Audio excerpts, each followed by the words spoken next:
What happens when the web team drifts apart? What happens when they lose sight of shared goals? Everyone optimizes their own chart. Each role maximizes their own controls. Hear this story of a new stakeholder who asks for a seemingly simple tweak and is answered by a chain of scolders, each too siloed to find what they all seek.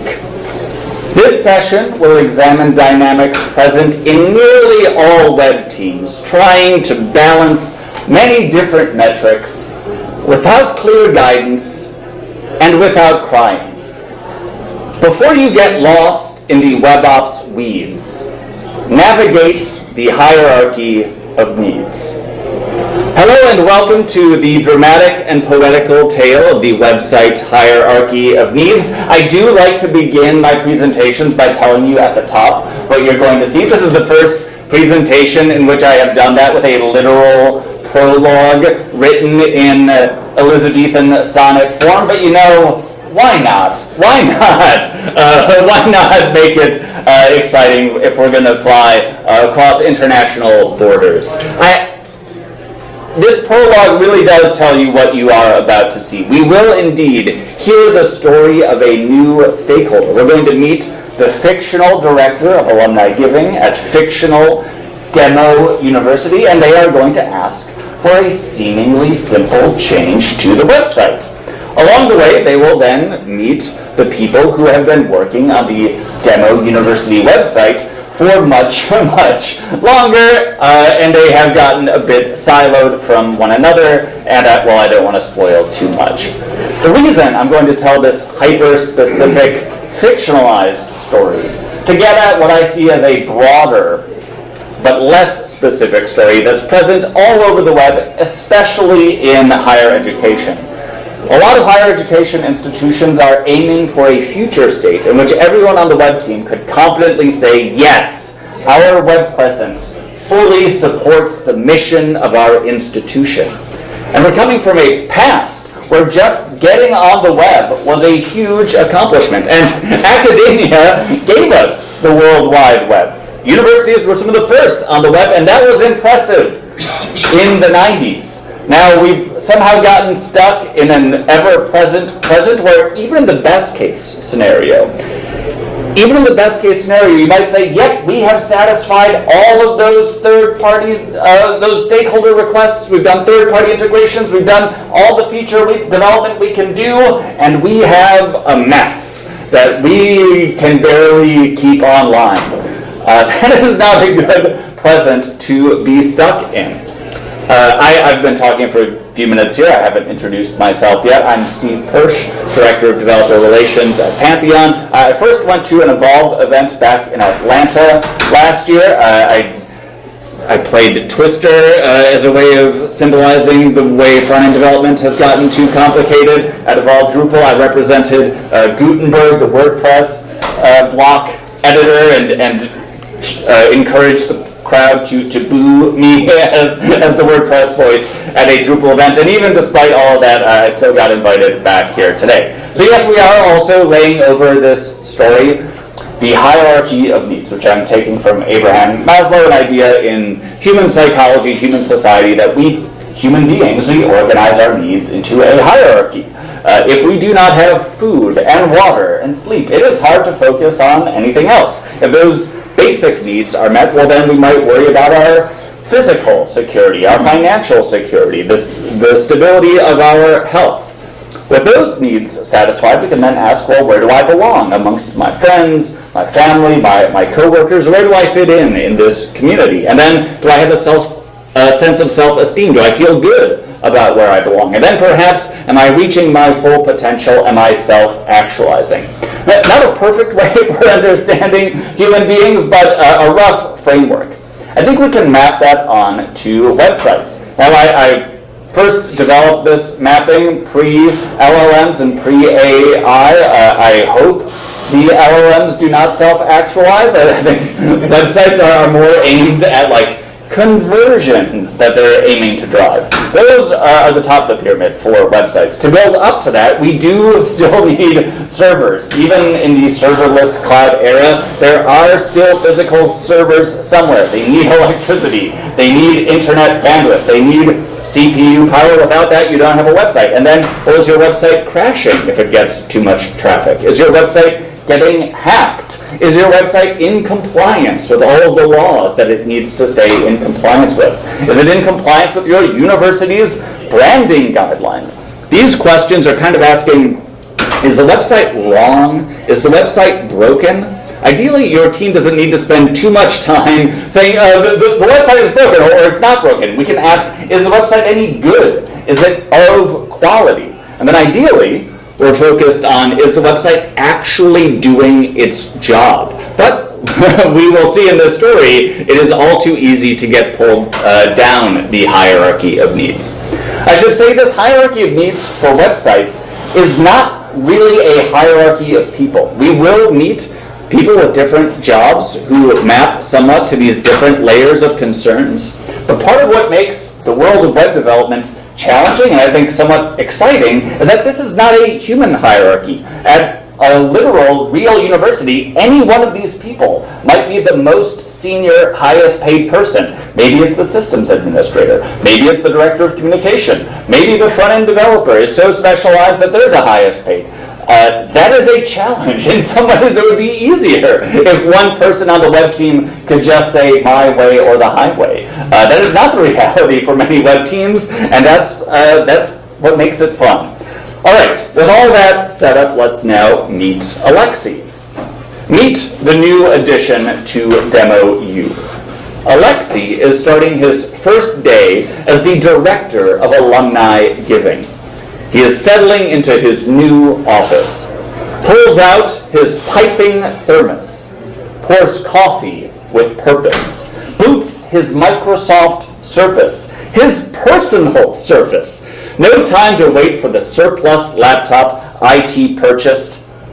Earnest Alexei loads spreadsheets certain he'll search out some surfeit spending. Surfing through Excel cells, he writes notes in cursive.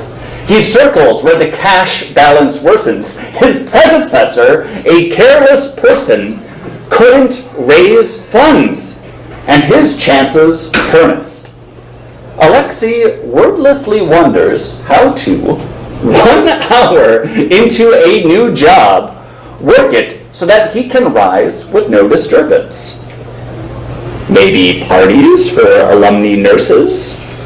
As he jots ideas on sticky notes, Demo University's president knocks on Alexei's open office door.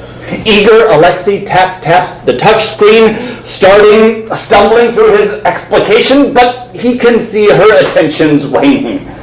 She has no interest in the findings Alexei has spread across sheets and thoughts disjointed. She cuts him off, and she says, make a big impact with the website first. You must double alumni donations measured through Demo U's website. And soon. That's your top priority. Do that first. The president smiles forcedly and leaves. Deflated, Alexei loads the website. It seems fine. Nothing noteworthy. Fine. Loads fast enough. It looks fine enough. How fast can you double from fine to good? Wait. On websites of peer institutions, giving is in every header menu. Alexei has a clear challenge for sure, but the answer seems more than simple. Just add giving to the header menu, and Alexei can tackle bigger things. So with all of that buildup, I didn't tell you we were going to meet the president of the university. But isn't that the way it goes on web projects? There's always someone higher up the chain that you don't know about who's going to come in and have an opinion on your work. Another thing I didn't tell you is that right before the beginning of this story, the Demo University web team just completed their big migration project to Gutenberg, that WordPress block editor that revolutionized the way WordPress sites are built in the last few years. Now, I should say, for full transparency, the first time I did this presentation, not the poetry version, it was a Drupal site. It was the Drupal 7 to Drupal 8, 9, 10 migration. Similarly disruptive changes for a web team. Technology aside, these are challenging projects to undertake because they require that you rethink every module or every plugin for the site. You have to question every element of every page for the new site. You have to ensure that the new site works on every device for every stakeholder, all the while ignoring practically every page on the old site. Now, as much as I enjoy the poetry of this presentation, there's a good chance that for at least one person in this room, this is the single most important detail in the whole presentation.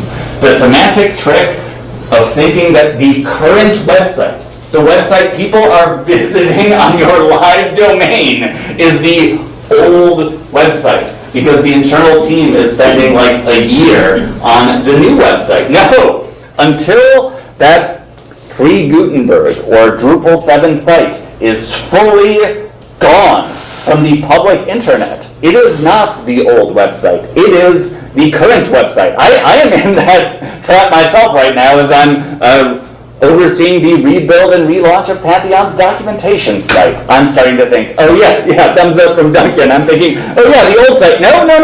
As long as that Gatsby site is on the live domain, that is the current website, not the old website. Okay, let's continue the story. Changing the header menu requires politics. He'll have to convince Sarah, the director of communications. Sarah's family dates back to the first brick affixed to Demo University's foundation. Her family probably fixed her admission and employment, so thinks everyone she meets, she fears, wants to evict her from this job she actually earned by driving the clicks. Yes, she's surrounded by some intergenerational picks. There's her great-grandfather's 50-yard kick to win the Grand Bowl in 1976. But Sarah's on her iMac, deep in the mix, looking at pages, asking what to nix. A relaunch fumbled like bundles of sticks. And now she's thinking through SEO tricks. This job's more than Google Analytics. Emails pile up from all of her critics. They backseat drive, asking dumb questions while clocks tick. Have you heard of TikTok? Gosh, that's where kids these days record their antics. No wonder her teeth chew so much Chantix. Find new tactics, or become a relic. Then Alexei knocks, looking angelic. I just had an idea, well, kind of. Alexei decides to just spit it out. We need to add giving to the menu. The header menu that's on every page. Your friends across the river sample you have a link like this one. Shouldn't you too? Sarah's impressed at the gall, the gumption, to make this request his first impression. Alexei is clearly up to something, but can it be done without regression? Sarah knows header menu space ain't cheap. If the prior alum director did his job, it'd be in that menu for keeps. Now will it squeeze in and not break the grid? Signed in, Sarah edits the menu fast, but oh no, it does that thing where you have one line of links and then add another last. Now 2 lines look broke in half. How can they resolve this simple, small bug? Let's see what happens and who else will meet when we crack the hood, look under the rug, and find just how deep the hole need be dug. So these two should be having a conversation about conversions. What is the purpose of this website? They should not ideally be having their first one-on-one meeting about, okay, we're going to sign into WordPress and change the header menu. That assumes we have a clear idea of like, what even is a website conversion. At Pantheon, we like to say your website has a job to do, and in our findings, we think pretty much all professional websites roll up to one or more of these 5 types of conversions. There's lead generation. That's what Pantheon's own website is primarily there to do. If you come to pantheon.io, you'll quickly figure out we want you to try our dashboard. We'll lead you to the dashboard, or we will lead you to our sales team. Some websites are directly monetizing because they're selling something on the website, or every single page of you has ads that are sold. Some websites are themselves advertisements. They're going for unique users reached, trying to be seen by as many people around the country or the world as possible. Some websites are optimizing for daily active users, trying to bring back the same people over and over again. Part of why university websites are so fraught is that they are going for at least 4, if not all 5 of these things on your .edu. Now, the culture of higher education isn't going to call it lead generation. It's recruiting the next class of incoming freshmen. But the tactics and the technology are pretty similar. You might want to sell those high school students football tickets or sweatshirts. You might want to sell everybody football tickets and sweatshirts. You might want to impress those high schoolers. You might want to impress the whole world with the cutting-edge research done at your institution. And once students do enroll, you need to bring them back to their online learning courses and the online portals. The only one universities don't have in the truest sense is ad impressions. Like, you're probably not going to see like a Taboola Chumbox set of ads at the bottom of a university page. But the status quo for a lot of universities is still to treat the homepage as a series of advertising slots. Like the classic jQuery slideshow is kind of a series of ads that's not bought with money, it's bought with politics and institutional clout. So you have at least 4.5 of the 5 types of conversions and all the complexity that comes with it. No wonder these conversations are so hard, and we'll get to a very hard one here. At a coffee shop just south of Sarah, we find Eduardo, the senior designer, softly sipping espresso, taking pause. The caffeine hits, and his mind slowly thaws. Feeling raw from endless tweaks and tickets that gnawed at his soul, yet weren't his to fix. Pre-dawn phone buzzes of screenshotted bugs, talked over in meetings like he lost his lungs. In the week since the relaunch, he's had to relearn how and when to relax his jaw. He nearly fell into Gutenberg's maw as the relaunch spun wildly, pitch and yaw. Eduardo has a new self-imposed law. Draw first. No phone, no screens. First, he must draw. Every morning, he brawls with blocks again. But he's in charge when it's paper and pen. When he's done, he'll show WordPress who's the boss. He'll win the next round, no matter the cost. Then, in walks Sarah, relieved to find Ed. His teeth grind and his stomach turns in dread. Sarah relays the menu for me, and it's clear she wants a quick guarantee that Ed will design a nice fix shortly. But Ed thinks, this is how you come to me? Our first convo in the relaunch debris. Urgent pleas from an unfit appointee. Ed is fed up with these petty bourgeoisie. He has no advanced degree, but he's got more guts than these PhDs with names on the marquee who love to quote Trotsky while they're brown-nosing a trustee. How can I prove that they can just trust me? Is what he thinks, and again leaves unsaid. He takes out his laptop, still seeing red. Sarah hovers, Ed glares. Pull up a chair, Ed taps the tab key. You want more links there? Wait. Tap. Tap. Tap. Tab. The focus is stuck. Here we go. This right here is just our luck. It says, I don't know all the legalese. Let me think before you interrupt me. We can't slide on accessibility, says Sarah, fearing lawsuit inquiries. Yeah, I know, says Ed, now the assignee of problems bigger than menu entries. Now, these two should be having a conversation about quality. What is going to make for a quality website? Why is it so darn tense, these conversations?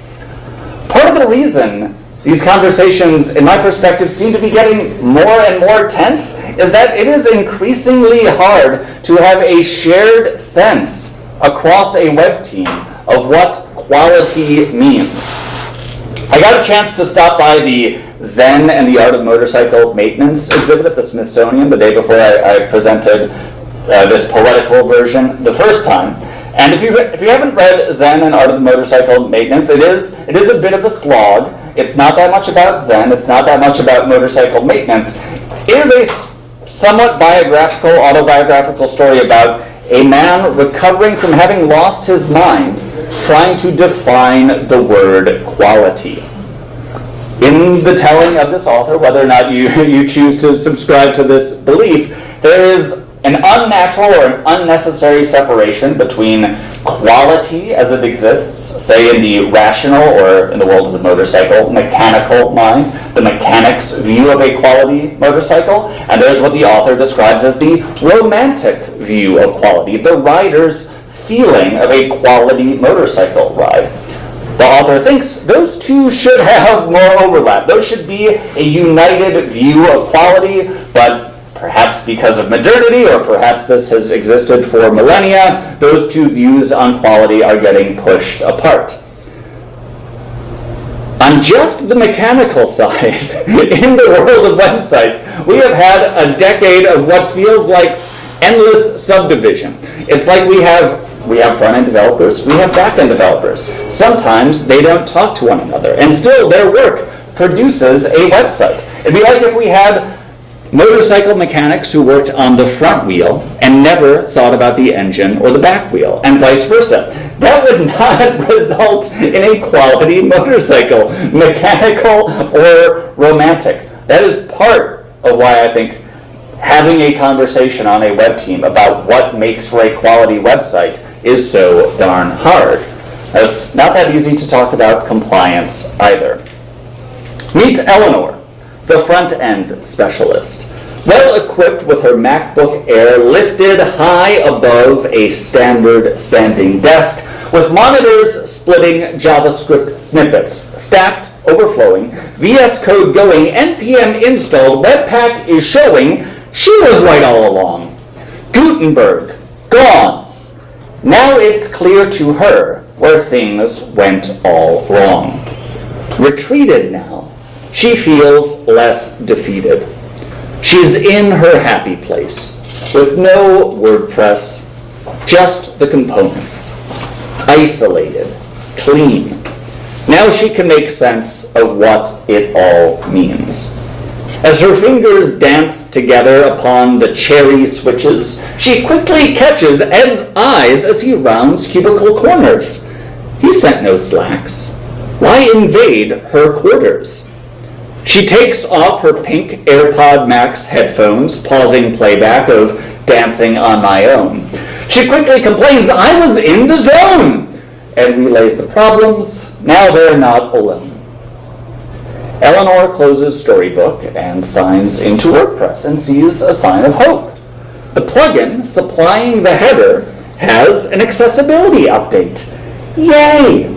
Ed says, wonderful, so we're good here, right? Eleanor says, I'm sorry, maybe, nope. Looks like we also have security updates to apply. We need those today. Ed doesn't understand. It's just WordPress. Update the stuff. Isn't that your job too? No. says L. I'm afraid things might regress. Nick does updates. I'll get this in his queue. Nick, the backend dev, isn't at his desk. Luckily, Eleanor knows where to check. The problems with this site keep on stacking. Links, headers, lawsuits, and now risks of hacking. So at the layer of compliance, there are a few angles that a university has to be concerned about.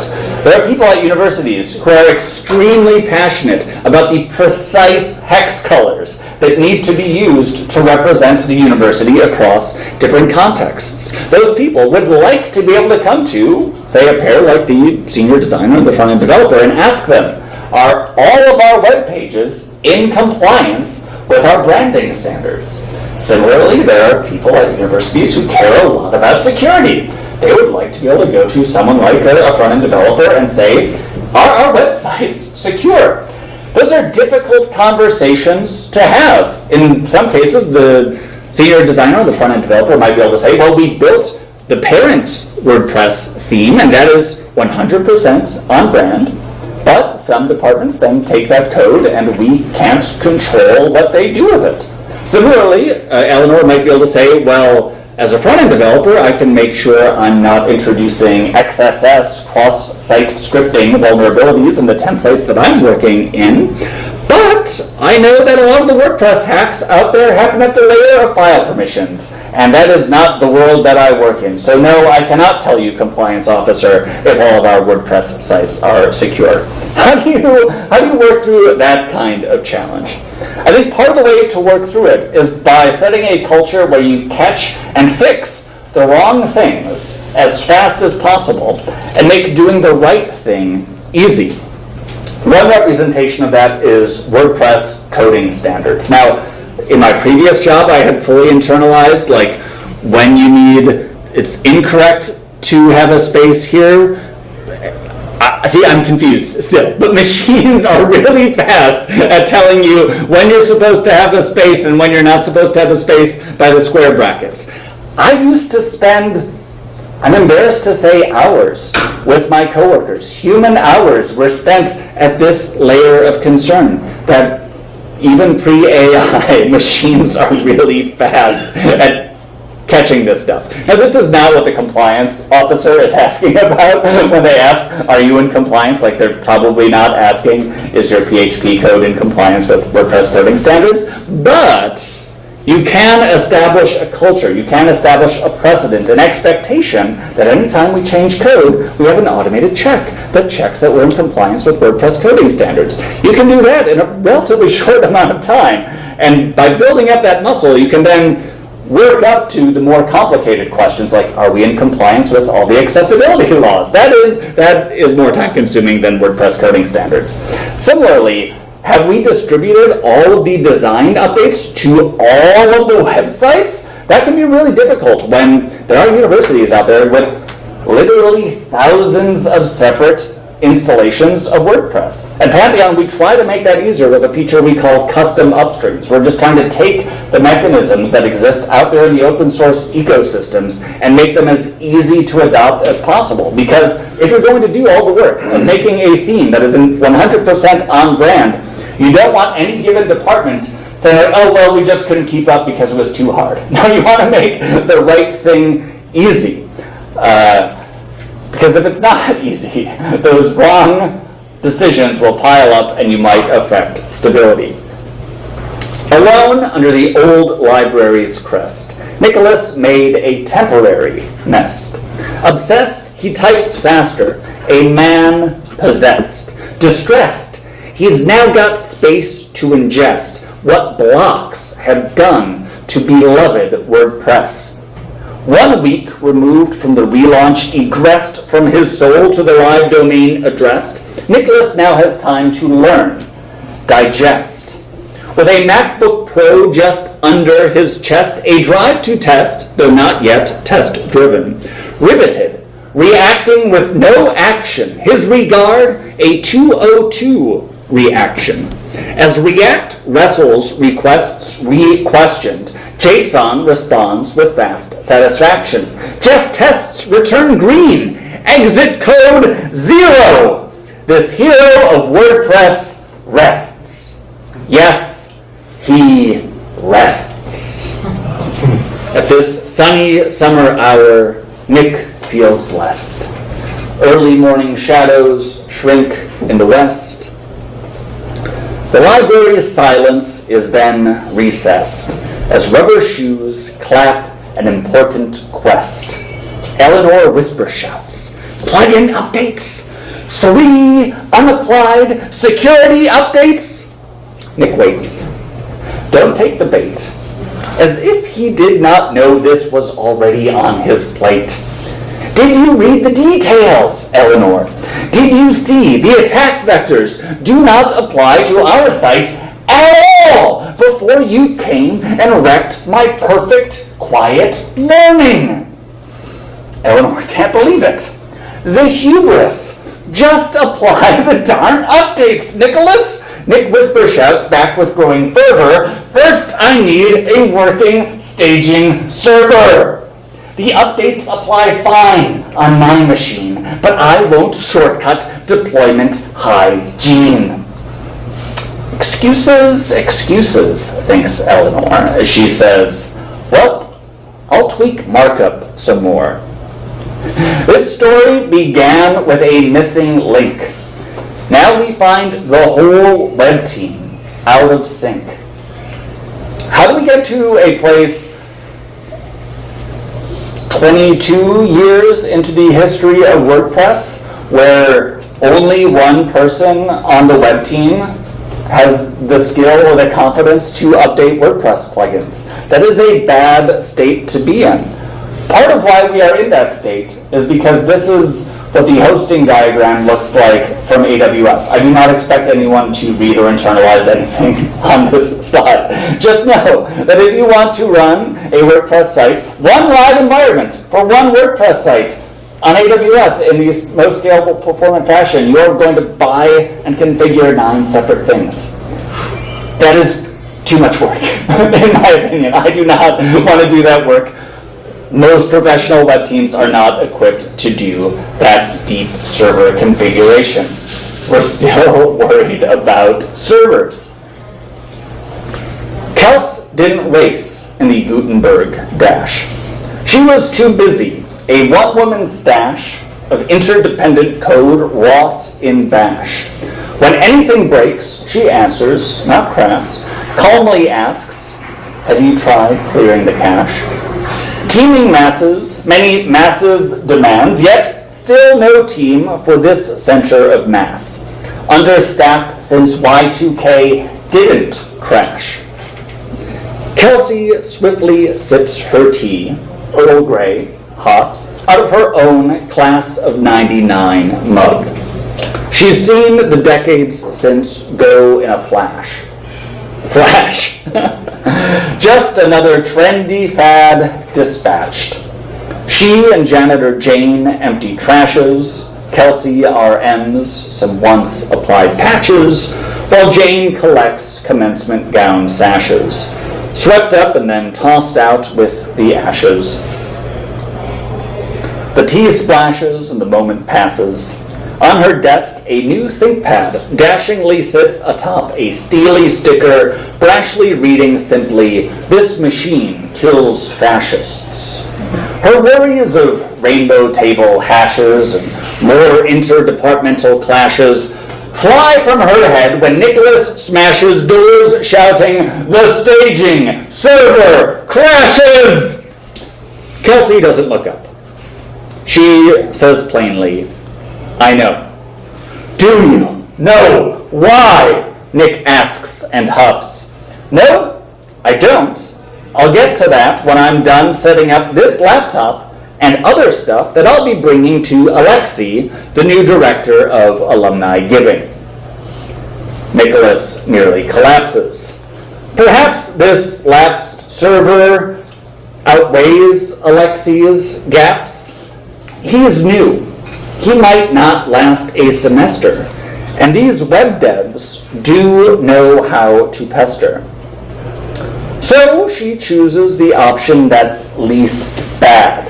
"Hey, my name's Kelsey. Here's your new ThinkPad." Alexei looks up from crumpled Post-it notes. "Let me know if you need anything else," says Kelsey as she's already turned to leave. "Can you help me make a website?" says Alexei. Kelsey has heard this type of question before, so to avoid taking work she'll abhor, her answer should be bright and sound helpful. More than it might really be helpful. "Yes, I can. I'll provision a VM," Kelsey says. "Ubuntu or Debian?" "Never mind," says Alexei through tight lips. "I'll go my own, and I'll just use Wix." We got to a really tough place with this group. How did this web team end up in such a difficult working situation? One way to look at it is they're not clearly understanding why they are doing what they are doing.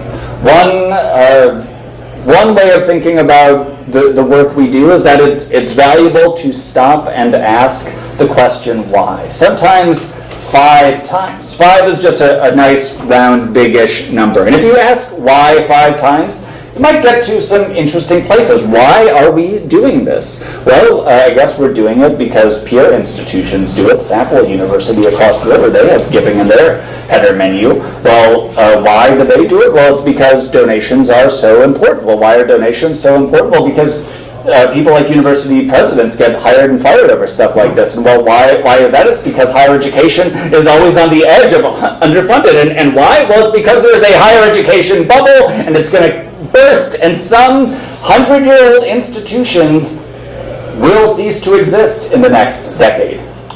In my last job that I had as a Drupal developer, worked with many universities, one of which was in a perpetual funding crisis. And I thought to myself, I do not want the story of this old, admirable institution.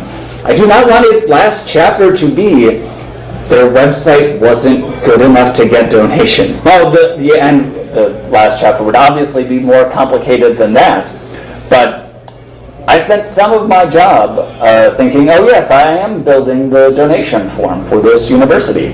Whether or not anyone fills out that form, that's not my job. I'm the developer, I'll make the form work. Whether or not anybody fills it out, that's up to someone else.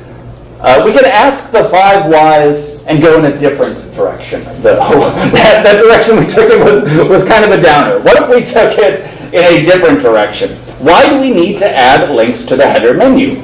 Well, because our website's job, or one of its jobs, is to drive donations, and it's not doing that well enough. Well, why do we need to rely on donations? Well, we rely on a mix of funding sources, tuition, grants, and yes, donations. And why do we have to rely on a mix of funding sources? Well, because our institution is serving multiple constituencies. And why again? Well, because if we don't serve multiple constituencies, we will be failing at the mission statement of this university. And wait, what's the mission statement of this university again? Well, Demo University dedicates diligent devotion to discerning, developing, and disseminating discoveries that direct dignity to our descendants' divine destiny. And that's a little bit over the top, but not that much. I took some actual mission statements from actual universities that run on Pantheon. They're not that, they're not going to use that much alliteration, but they are that broad and noble. That the universities write mission statements as broad as we're going to discover new knowledge and use it for the benefit of all humanity. I think that's part of why I enjoy walking around college campuses, because they exist for such noble purposes. Now, it might be hard to keep that in your head as you're working through a new React framework and what bugs are causing this donation form to break. I think this can get teams unstuck, though, when they do remember that they are working together for a broader purpose. And the story as we saw it here had our team struggling. They were struggling in this present state where everyone's overloaded, just trying to keep the mess running. Ideally, they'd be aiming for a future where they could say that they're working in full service of the institution. Now, breaking out of that overly siloed mindset where each person feels like they don't even have enough time to do their job, much less talk to the person right next to them, I think part of the way to break through that is in pairs. Like, it'd be great if we could get the whole web team in a room, sing Kumbaya, and feel like, okay, we're all one team. I find in practice that is more likely to happen in pairs or small groups. So imagine if our systems administrator, our front end or our back end developer had a conversation like, let's straighten out our deployment pipeline, release faster, and get better uptime. Our back end developer, who's now got some experience with automated tests, could say, we can automate manual clicking to stop regression while clocks are ticking. At the top of our hierarchy, our new director of alumni giving might see short-term thinking got us in this cluster. Luck is not enough for long-term luster. The director of communications, who's been here a while, might have some valuable advice. You know what questions the president asks, so work backwards to make your list of tasks. And in the middle, we can clean up this UX mess. Success will follow from a simple user test. Our front-end developer might see our updates to the donate form are void unless we test on an old, cheap Android.